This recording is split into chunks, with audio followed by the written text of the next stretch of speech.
Svečani mimohod središnja je najreprezentativnija priredba 57. đakovačkih vezova, a ove godine u njemu je sudjelovalo 50-ak folklornih skupina iz Hrvatske i inozemstva. Mi smo HKD Veseli Gradišćance iz Unde, iz Mađarske, Srednje Gradišće.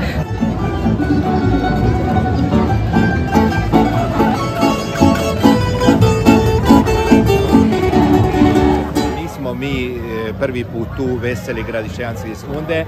Imamo dugo leto vezove sa Budrovčanima i nedaleko stanuju i Semejčani i oni su tu.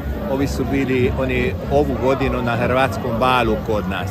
Tako, a prošlu godinu kolo na Vrbaku smo bili u Semejčanima. Tako se menjamo ovdje, imamo u okolici 3 društva kojima sklopili smo prijateljske veze.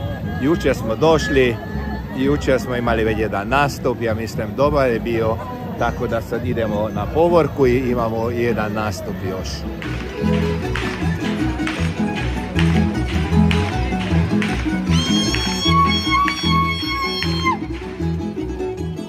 Najveća manifestacija očuvanja tradicije i običaja Đakovački vezovi s 2000 sudionika u narodnim nošnjama, 53 folklorne skupine, 40 okićenih svatovskih zaprega, više od 50 jahača i 1000 tradicionalnih pjesama i plesova zasjala je u punom sjaju na Strossmayerovom trgu ispred katedrale.